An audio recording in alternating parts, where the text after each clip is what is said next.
convener himself, the heart behind REFIRE Lab. So he's going to be moderating this session. All right, please let's appreciate our moderator. Thank you, thank you, thank you. All right. All right, thank you, everyone. I will just be going straight into this. While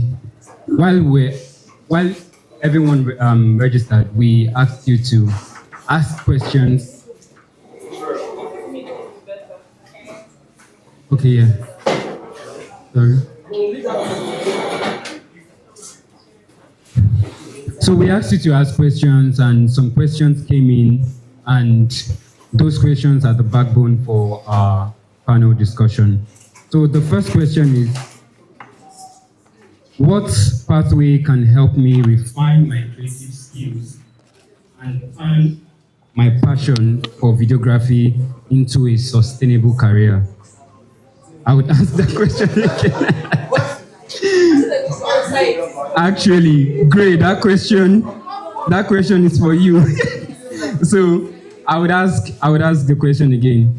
What pathway can help me refine my creative skills and turn my passion for videography into a sustainable career? Do I need to ask it again? It's funny why I'm asking this question, because I've not done videography for the last 4 years. Yes, I've drifted into event hosting, but I think I can get the hang of it. So if I will get your question clearly, you want to know what pathway you would take to commercialize your videography skills, yeah? So it's very simple, yeah? For me, like I will always tell any videographer I will train. Every videographer would see the object or the subject differently. And videography is more than video, camera, object, and then creating a film or a project. It should be an expression of what your mind wants the world to see. And have I commercialized my videography skill? This question, I tell you, I know good. Have I? Okay. I think what you need to do is just be consistent with what you do. Have a plan for. The question had me because yes, because have you commercialized your videography skill?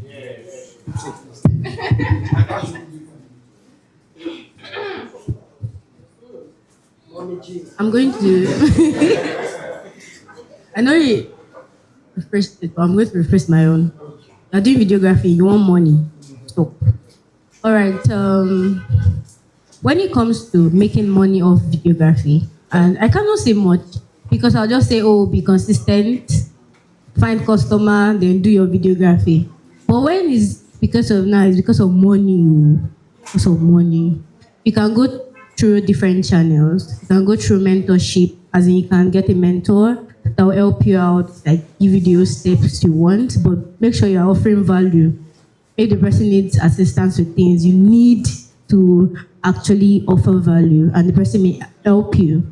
Make sure you are very clear that this is what you want. You want to make money off videography, and realize that this mentor can do this for you. Or yourself, you do it by yourself, whereby you freelance, and you have to source for clients yourself. You can start with people around you. I'll be very sincere. There's no, should I say, formula, or template to it. What I would say is that start with people around you. From one person to another person, before you know, word of mouth. Like, sincerely. There's something my friend always say, there's inbound marketing, there's outbound marketing. All those things now, like you speaking plenty English. I've not intentionally said, oh, I'm doing videography. People have seen my work, and they've referred me to people and people and people. Like, I don't know how many people that know that I'm doing videography, but I'm very shy. I don't talk about it, but people spoke on my behalf and all. So, like, that's what I'm going to say. From there, people talk about exposure. Okay. Don't let us touch that place, because I'll just be angry. So, I want to bring back my thought. At the beginning, it may not seem like you are making a lot of money. But by the time you're able to upgrade your skills yourself, from I'm doing little, let's say beginner, I'm able to like monetize it. But the more you increase your skills and the more you increase your price because now you're upskilling. It can go on and on, but like that's what I'm going to say. Please help me. Thank you very much. I think you answered the question properly. I know this question is for you. For someone who hates failure and feels like avoidance is the best option, how do you convince such person to keep trying regardless of the number of times they've failed? You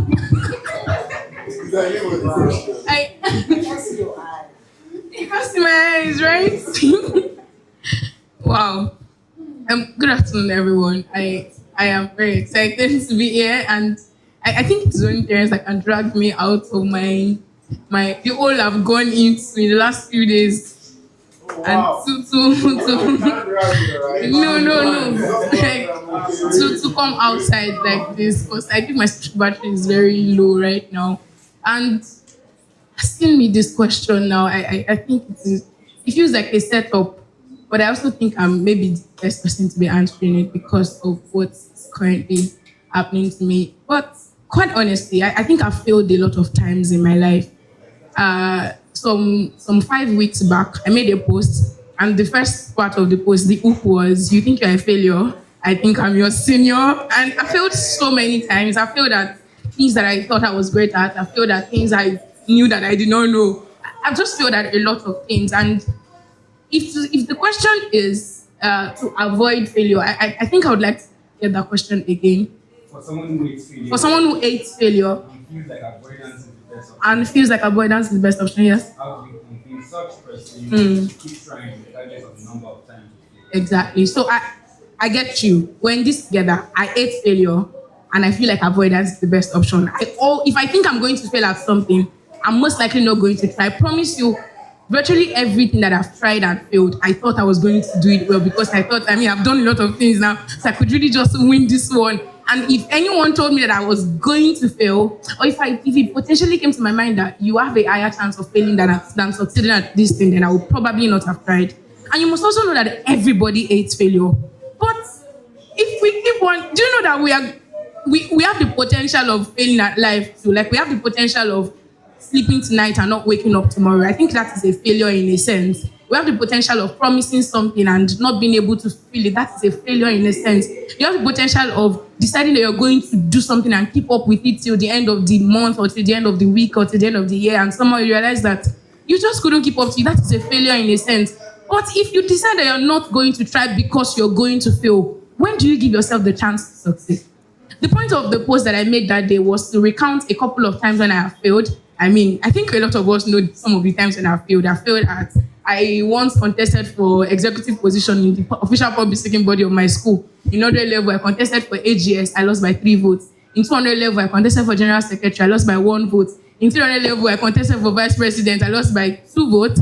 In 400 level, I thought, and then I asked myself, I just sat down with myself, and I think you probably want to ask yourself this question. Every time I'm faced with failure, especially consistent failure, because I've been faced with so many of them, I sit and I ask myself, how do I want to be remembered? I think the question is no longer, am I still going to fail? Because I can still fail at it. And failure, the result is no longer in my hands. So there are 2 ways to it. The first is I ask myself, how do I want to be remembered? Do I want to be remembered as the person who got the opportunity to try again and decided not to because she thinks she's going to fail? Or the person who took the chance on herself again and maybe I'm just going to succeed at it. And the second thing is I have learned to stop being result-oriented and start being process-oriented. So there are 2 circles in life at the end of the day, the circle of control and circle of concern. Circle of control, things that you know that you can do to everything that happens to you. Right now, I can speak, I can raise my hand, I can move my feet. Those are things within my control. I can ask around, I can make moves. But things that are in my circle of concern are everything that affects me. But we need to understand that not everything in your circle of concern is in your circle of control. It is in your circle of concern to have headache. It is affecting you, it is stressing you. But when you use drugs, circle of control, what guarantees that the headache would go? honestly, it's not in your circle of control. You can decree and declare, you can pray about it, but what guarantees it? Do you understand? The result is no longer in your control. But what is in your control is the process, the effort you put into it, the attention you give to it, the pressure, what do I want to say? The passion with which you do it, the way you will give your best to it, regardless, hoping that it is not going to fail. But even if this fails, there's one thing you want to hold on to, that I gave it my best. That I will look back and say, oh, there was nothing I could have done. I mean, there is absolutely nothing I could have done if I were to go back. And there will be no, oh, what if I just tried this one thing? What if I had reached out to somebody for help? What if I had asked this question? I asked all the questions I could ask. I reached out to everybody I could reach out to. I did my best. And I saw the result and it was still that, then maybe it was never for me. Or maybe it is God's will. I'm just going to resign it to something that is out of my control. Because if you don't live, and I think sometimes we also just want to live life trying to hold on to control, trying to hold on. We're just, adulthood comes with a level of control. We've always wanted freedom, and then we grow into adulthood. We now have freedom, and then we want to control everything. But we can't control everything. You can't control how to turn out. You can't control a bad relationship. If they break your heart, it's their loss. But did you do your best? Yes. You felt like reaching out to them in the middle of the night, so you reached out. Did it spend in that break? Yes. So did you reach out? Yes. What if you did not reach out? Oh, what if I did not reach out? What if I had reached out? You see it now. So at the end of the day, I think you should try. I think you should try. In fact, give yourself the chance to fail. I think the people who win the most are the people who try the most. And they are not just the people who tried the most, they are the people who have failed the most. We will probably not have liked in this room the person who tried 99 times or 999 times or how many times he decided to try, did not try up until the time he succeeded. And maybe you just want to keep asking yourself this question: how do I want to be remembered? You probably want to be remembered as the person who gave themselves the chance when they could still get it. Because if I had graduated without trying again, I would never have thought it was possible to become president of Last Society on the 4th trial. I think that's your answer. I think that's a masterclass. Yeah, Adeyemi, this is for you. It's the person says, why do people have difficulties in taking actions? What makes a person disciplined? Should I read the question again? Why do people have difficulties in taking actions? What makes a person disciplined? Okay, so first of all, I don't know why I put me on this panel. I'm supposed to be listening to everybody, but yeah. What stops people from taking action? There are many answers to it. That's the truth. Because everybody has their own definition of limitation. What limits me is not what will limit you. I can come to this room now and say, okay, it's fear that stops people from doing what they're supposed to do. But the truth is, some of us is not fair. It's not even fear, but we're not scared. We know what to do. We know how to do it. Some of us, it's finance. Most of us is finance. Some of us, I think it all boils down to, the truth is, as many answers as I can give, yes. The truth is, what stops most of us is self. We can categorize it into different or compartmentalize it and say, okay, it's this for different people. But it all boils down to you. There are many times that you want to do things in life and you plan, you make arrangements, you have access to resources, and you still don't do it eventually. Not because you don't want to do it or you can't do it. But the truth is sometimes, like I said, self. There is one innate nature in everybody that we need to come out of. Because the truth is, I think it was the first time I heard this quote was from Pastor Maurice, where he said something about the graveyard being one of the most richest places in the world. It's full of potentials. There are 1,000,001 things that each and every person can do. The idea of being multifaceted, as the case may be, I don't think is just one, it's not a clique kind of thing. Every human being has that potential. Whether or not you say, oh, me, it's just this I can do. The truth is, if you come out of that shell, there are other things that you can do. But then, what stops you is self. Now, how do you now build discipline in that aspect. Now, your first mindset should be that the vision is bigger than you. The vision is not just for you, it's bigger than you. There are many things I want to do and I feel like it will start and end with you. If you come out of that self and say, okay, I'm trying to lay down, let's say, a legacy for my children unborn. I'm trying to do things in such a way that I know it will not just affect me, but to affect other people. I mean positively in this light. So if you come out of that self mentality and realize that whatever you are doing, no matter how small, is a service to humanity, you will put in much work. So let me give an instance now. One of the persons I look up to when it comes to, when I say my creative side, that's photography, is Kelechi Amaju. I don't know if most of us know him. Now, he started photography at a time where it was not entirely popular. And what I listened to him was, I attended a workshop and he spoke about how there was a time in his life where he did not understand why he was doing what he was doing. He just kept at it.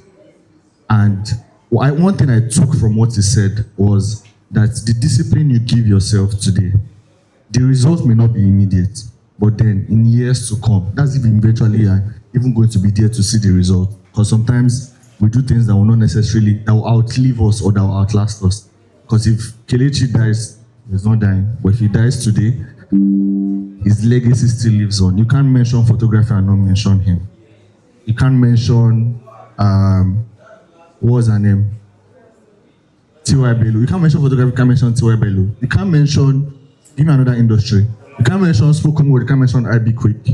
You can't mention videography, you can't mention Unlimited Early and all these other guys. So whatever industry you find yourself, basically, they are, the reason why you can even claim to be a part of that industry is because some people took out time and were disciplined enough to spearhead that industry.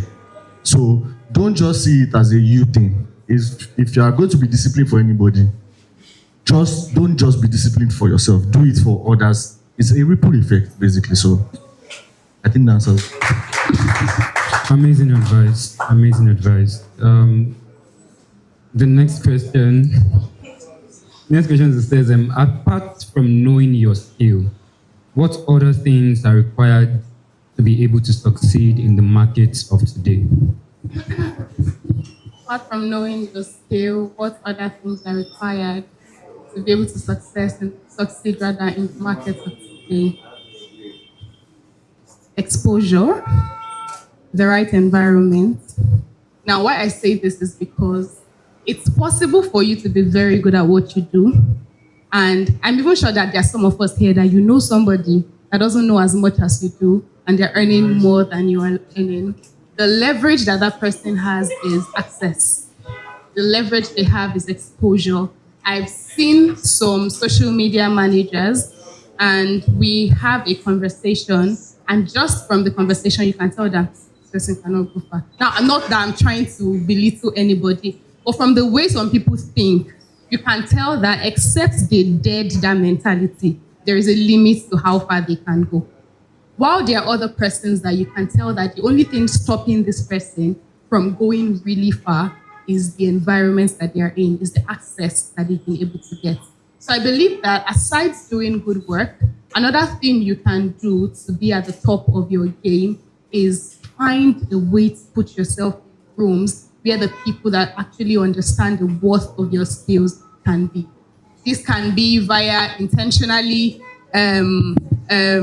going for certain gatherings. Now, I would have said conferences, but many people that network in conference, that networking, it dies there. It dies there. You just collect the person's number. You don't even know how to start the conversation when you get home. But I feel like a better way of doing access. There was somebody I spoke to recently. He was telling me that he finished learning project management and he has been struggling to land a role. This is somebody I know is actually good at what he does. So he said he has tried application, he has applied for different roles, and he hasn't gotten any. The one that he got, the price they were giving him was very low. And the advice I gave him was, don't hold on with the application, because he was following the strategy of apply to 10 jobs daily. At the end of the month, we've applied to 300 jobs. At least you should be able to get one. He did it, and the ones he was getting, he only got like 2, and the pay was definitely not it. So I told him that what I think he should do is look for certain companies that have a problem that you think you can solve. So you study the company, see what, so you are the one looking for the problem. Now, they probably might not even know that they have that problem. So you're studying the company, you've seen that they have this problem, you've seen that this is the solution that I can give to this company as their project manager. So what you do is you draft out a proposal. Now, remember, you're going to have to do this for a lot of companies. So after you've figured out what their problems are and you've drafted out what you can do for them, you can include it that, okay, this is the initial amount that you're supposed to charge, but because you want them to see, remember, the prompt says, you know that you are good at what you do. The thing now is, how do you scale? So because you know you're good, you know that that problem that you found, you can actually solve it. So you tell them what you're going to do, tell them your 3-month plan, and tell them that for the first month, you can pay me this, or you don't even pay me at all. I mean, sometimes such prices are worth it. But for subsequent months, you have to pay me this. I told him this thing last 2 months. And honestly speaking, when I told him, I don't even know where the idea came from. And what's making me be confident enough to say it was because it worked for him. He got 2 offers. He was even on his 5th proposal when he got 2 people that were ready to work with him. One of them ended last month, and I started getting paid for one of it. So what am I saying? Sometimes people have problems that they don't know.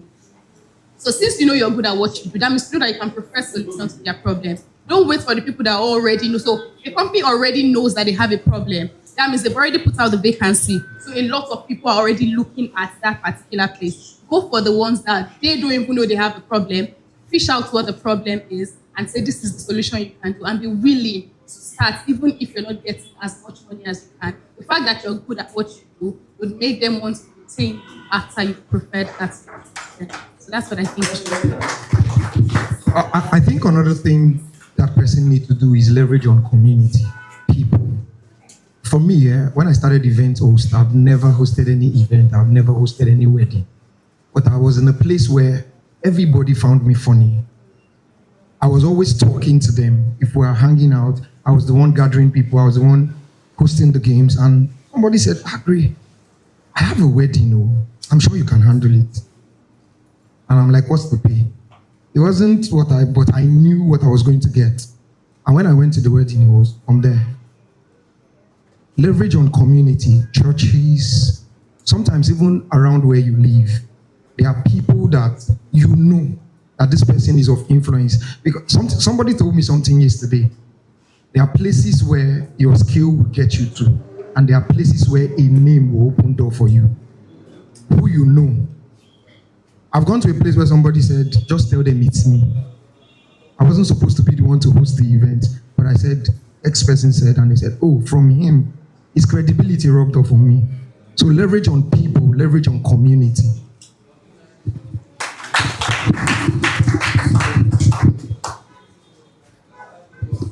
Okay, just building on what they said, I'm going to link it to the first question you asked. I think it's a little similar about videography and how. So as they were talking, I just remember that I read it somewhere about how your skills make up just 30% rather, of your entire career. I think it was about turning your hobby into a paying job or something like that. So your skills is just 30%. The remaining 70% come from marketing, the environment, your pricing, your positioning. So no matter how good you are on your job, first of all, I think you should learn how to sell before you scale. Learn how to sell yourself properly first. And selling yourself is not just you talking to people and say, oh, I know how to do this, I know how to do this. Before I can tell you that, oh, I'm a workflow specialist, I would have put you through about 2 to 3 workflows that I designed myself. And then you say, okay. Then I'll now introduce you, oh, you do this? I'll say yes. So learn how to sell yourself properly. And I think that's one of the reasons why people don't know how to network at events. Because if I'm going to meet you, what am I telling you that I can offer you as a value? Because most times you know that, oh, I do this, but then we are not confident enough to say, I do this and I do this well. If I talk to you about, for instance, if I talk to you about project management, and I'll tell you how, if you tell me you have a problem with your organization, and we'll sit down for a conversation, in 10 minutes, you're supposed to get clarity. The same thing is supposed to apply to every other industry. Whether you are doing videography, let's talk about creative skills, photography, videography, whatever it is, event hosting. If I take your picture today, is there a way I'll take your picture that no other person in this room, it may look similar, but if you see my own, you will feel a different way. Do you understand? So learn how to sell yourself properly before scaling, because the truth is, even if you scale and you don't know how to sell yourself properly, you will go back to square one. So just be intentional about how you sell yourself. Have proof. Now, I know that many of us will say, oh, okay, she said something about exposure and it's making her angry. I don't blame her. The truth is, exposure, if somebody pays you with exposure today, your first response is not happiness. It's not, I did a service, I prefer the service to you. They're telling me, oh, don't worry, it will give you exposure. I'm not going to shout, yes, I've made it. I'm expecting what? Pay. So if people say, oh, they're going to pay you with, not they don't, some people don't necessarily need to say, oh, I'm going to pay you with exposure. That's what she said something about finding problems in companies. Those kind of things. I till tomorrow now, one of the turning points in my career was when I did a job for Oraimo. She's aware, they didn't pay me. Exposure. So if I'm talking to a client now and I tell them, oh, I did this and I have proof. It's not like as if I'm just saying it verbally. There is proof that, okay, you did this. There is a document to back everything. There is entire proof to show that, oh, you did this. And if I mention that name, I'm sure there's nobody that does not know Oraimo. It's that simple. So not every time, there's times you need to make sacrifices, especially when it's a hobby and you're trying to monetize on it. Make sacrifices. Have portfolios of what you do. Have, but you don't need anybody paying you. You can have pictures. Go to events if you have a photographer. If you are into spoken word, have pieces that you do that you can play for anybody. If you are into hosting, reach out to the community. Do you understand? So I think if you leverage on that, you just be. Yeah, and what I wanted to say, I wanted to touch on a couple of things that I think I did not say. The first is about the subject of failure. And I think I want to say this very honestly. I used to be a very bad loser. And what I mean by bad loser would come from a quote I'm going to mention. I'm going to state, one of my friends told me something, somebody I really love. I'm the type of person that would fail at something and I could just be in the restroom, sitting on the beach and just think, wait, I failed. Like, it would just dawn on me again. I failed at this thing, and I lost this thing, and I would keep replaying in my head so much. That was how bad, because I'm very competitive, and whenever I set out to do something, I'm doing it with so much passion. So I really want to get it. So when I don't get it, it dashes my hope a lot. And I sat with my friend one day and I was just talking like that. And she said, wait, I know. Do you know that if you make a bad loser, you make a bad winner? And what she meant by that was, if you don't know how to sit down with a loss, just analyze it once, move on quickly, learn to move on quickly, just analyze it. Think about why you lost in the first place and what you should do better and what you can do to prevent it. If it is not your fault, ascribe the fault to whoever owns the fault and just move on. Yes, give it to the person that owns the fault. Because sometimes it's not your fault, honestly. Like, it may be the system. I cannot blame myself for not having a first class in last 2 years. It's last 2.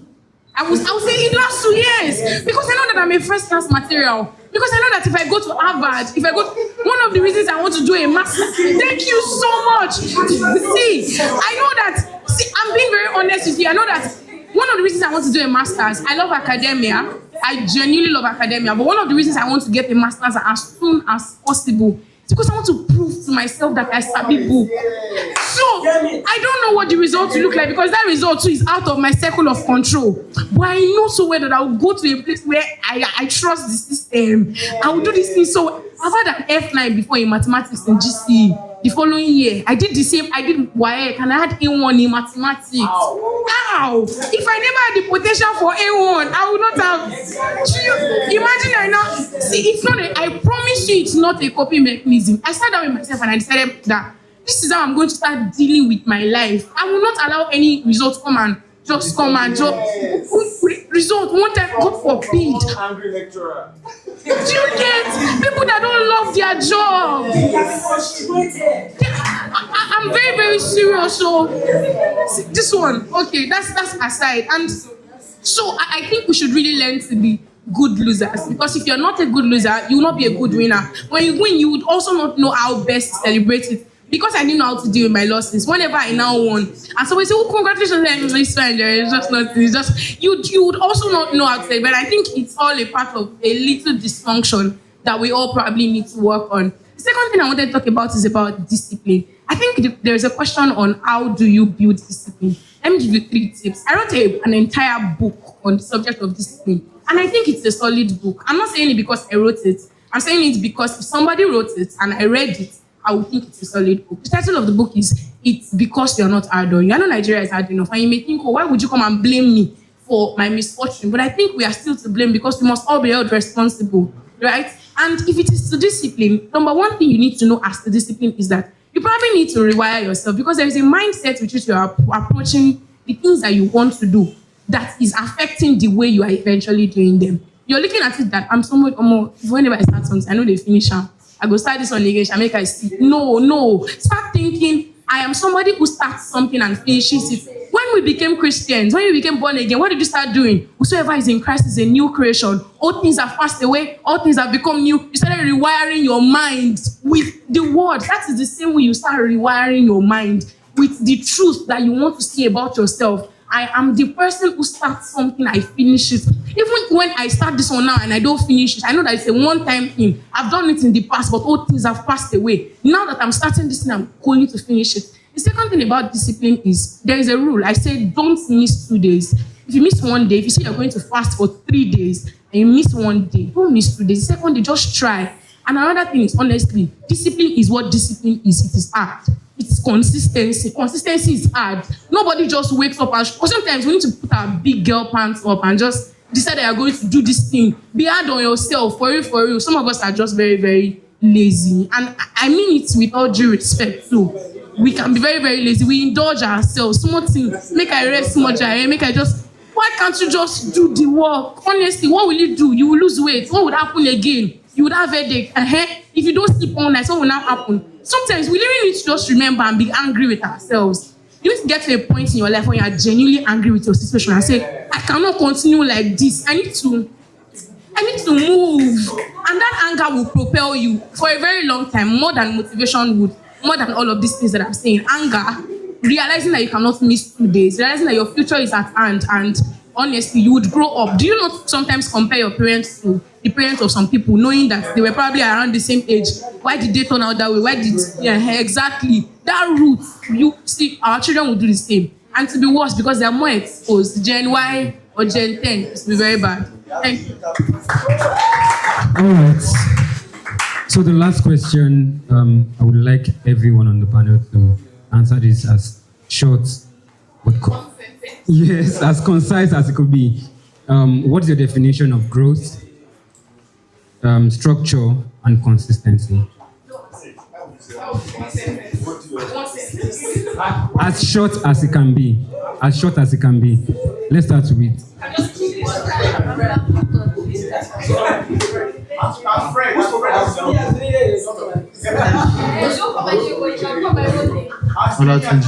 So, so quick one. Please, let's put hands together for Mercy. I really enjoyed our session. It was a masterclass, actually. And I want to point out one thing. When you talk about structure is like the skeleton of whatever you do. So there's a difference. I know many people confuse it, but truly, there's a difference between structures and systems. Structure is different from system, even though they're intertwined. And if you have a structure, the structure is the skeletal body you're putting together. This is a structure. But when you now consistently go back to this and follow through with what this is, to give you different results, regardless of whatever you do. It has become a system. So now, how do you? So for me, growth is when growth does not necessarily mean I have 1 million today, I have 10 million tomorrow. I'm giving an analysis. I mean, wait now. Growth to me, I don't know what it means to you, but it does not necessarily mean I have 1 million today, I have 10 million tomorrow. If I have 1 million today and I have 1.1 million tomorrow, that's growth. Do you understand? So it's not necessarily the big things we see that make up growth. Those little things, if I take a step today and I move another inch tomorrow, that's growth. Anything that advances me towards my goal, to me, is growth. And for, what's the next one? Structure. Structure is what guides my growth. Now, she said something about, one thing I took away from Ayodeji's session was where she said we should review our results, our progress. I do it at the end of every year, and I noticed now, from when she spoke, that I'm doing it wrongly. I'm supposed to do it at least every week. Quarterly is far. Because the truth is, in a quarter, many things can skip your mind. Do you understand? Oh, sorry, quarterly is correct too. Quarterly is correct too, but then, to me, structure is what guides my growth. If I have a structure, let me just link it this way in one sentence. If I have a structure and I have if I have a structure and I'm consistent with it, I will grow. Thank you. Okay, for me, growth is when you become better than you were yesterday. So for me, I feel like I believe that a lot of people are growing, they just don't know. They get very oblivious to the fact that they've grown. And that's why I take documentation exercises very seriously. When you want to do something, write it down. Because there are times that you want to do something and after doing it, you don't realize that you wanted to do it. So it just passes away as that thing has been done. Growth to me is being better than you were yesterday. Now, when I say better than you were yesterday, it doesn't necessarily mean that you are in a bigger position. An example, before now, whenever I apply for a job, I always get jobs. This is analogy, by the way. Anytime I apply for a job, they said in one sentence. So growth means, because the way he's looking at me, growth is being better than you were yesterday. What's discipline? Structure, I'll go with what Adeyemi said. And then for discipline is the discipline of consistency. Consistency. I feel like the fact that you're doing something every day. Okay. The fact that you're doing something every day does not mean you're consistent with it.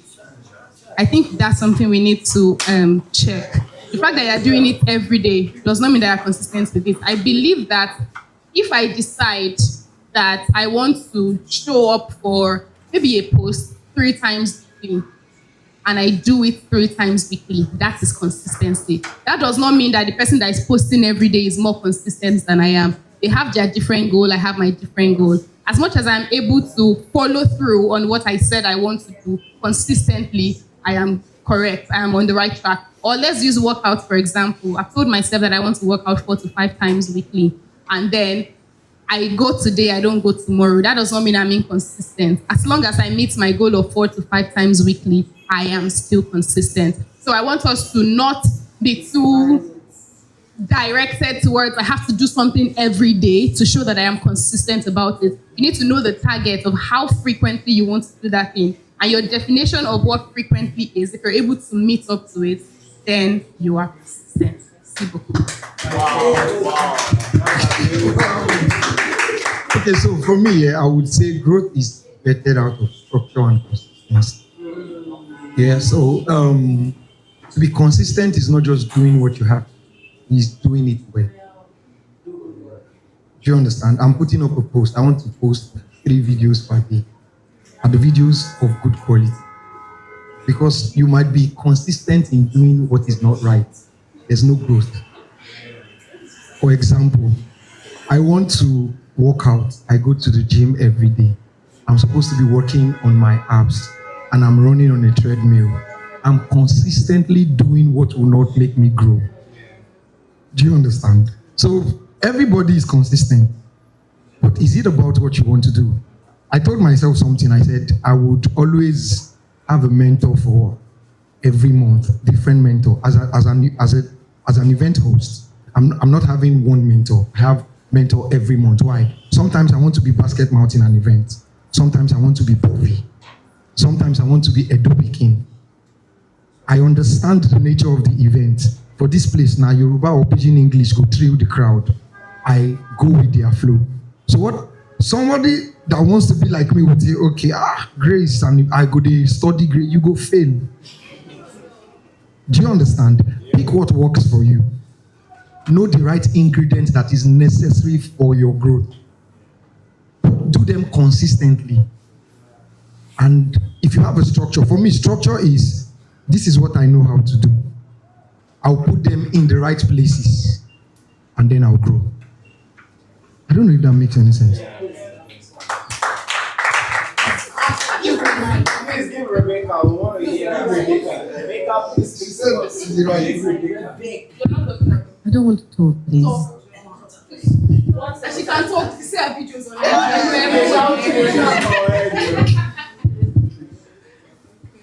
Okay. I think growth to me is not. I don't know. I think we all just have different metrics for different things, and at every season in our lives, so we decide to focus on different things. Like you could decide that you want to start posting, and I think maybe at that time your priority is not even the quality of the post. There's one post I want to make, and I want to say something like, "Nobody's looking at you. Can you just drop all your standards and put out stuff?" That's what the post is about, and I know that it would be a little this thing because there are times when you have standards to maintain. There are times when you don't even have standard because you have put out no work. So just go and do rubbish consistently. Like, do the rubbish. Post every day. Yes. Let the post have 2 views, 2 likes. Forget about insight. Just put it out. Like, it's like, I think creativity is like water that is coming out from a tap. You know when you've not been in your apartment for a long time and then you go back, maybe if you were in school and you open the tap, you're like, Ojo, what I don't dirty again. You will not realize that it's because the tap has been locked for long and dirty water is coming out.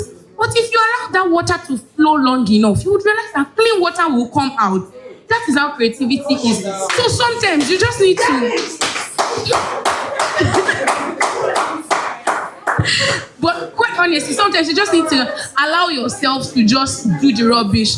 Allow all of the things to flow out. And at the end of the day, you just realize that, okay, maybe this is it. And maybe for a season, that is growth. For another season, growth could be growing in. So one thing I'm growing in right now, I'm working on growing in with my brand, is no longer trying to just put out stuff. It's now that I want to put out standards. And I want to do branding. Like, the branding is not... Please now, stop now. I'm so distracted. And the branding is not the branding of things that I want to be known for now. It is the branding of packaging. How do I sell to people that are elite beyond the people that I've already, the elite kind of people I've sold to? There are even more elite people that I can sell to. And if I want to sell to those elite people, there are some things that I'm doing for the current elite people I'm selling to that I cannot continue to do. And for that season, that is growth. For another season, growth is even staying still. Like, you're not doing anything, you're just looking at everything that you've done. You're observing it, you're analyzing it. And I think that is growth. So I think sometimes we just need to, like I said, for me, that is growth. And I don't know how to put all of this together in a definition. That is why I've given it scenarios. And you decide what growth or success is to you. Then for discipline and consistency, I'm not even sure what the question around structure and consistency. I think you cannot be consistent without a structure. And if you decide to have no structure, then it is an attempt to not be consistent. Because that means you would now show up anytime you like. But if what you want to do too can sustain on vibes and inshallah, because sometimes we generally, there are just some things that we genuinely feel the urge to do, and we could do them consistently without even thinking. Like I could talk consistently without thinking. I could dress for like another 20 days, dress well, look good, that people will compliment me without even trying. It's not something I have to put in much thought to. It was when I got out of the bathroom that I thought, what should I wear? Let me pick this dress, let me pick this. And I looked good and I came out. And that's not something that I have to be intentional with. But there are other things that I have to be intentional with, like posting on social media, which is actually very exasperating for me. But I still do it. And now that one requires structure because it's not something that I would do without thinking. So I think if you really want to be consistent with something you have to do without thinking, then you need to put structure in place. And structure is, I think structure is not that hard. Structure is the plan for doing it, the plan to do it. Like you say you want to do this thing. So if I want to finish a book, once I take a book, I'm thinking how many pages is this? That's the first thing I'm thinking. Even the moment I said I want to read this book, okay, is it 300 pages? Great. Now, if I want to read this 300 pages book, how many weeks do I need to read it? But how long do I even want to read it for? Maybe 2 weeks. If I want to read it for 2 weeks, divided by 14, how many do I need to read in a day? How many chapters does it have? Then I divide all of that. Now, it is no longer about just reading the book. I don't care how much I get from the book. But within the next 2 weeks, I must read 14 pages each. I must finish this 300 pages book and I must be done with it. And I think that is a plan and that's structure. And that is how to now be disciplined. And maybe then discipline is not that hard. Do we see it? Please let's give a round of applause for our panelists. That will be opening. Let's take a picture together. Yeah, we're done. We're done.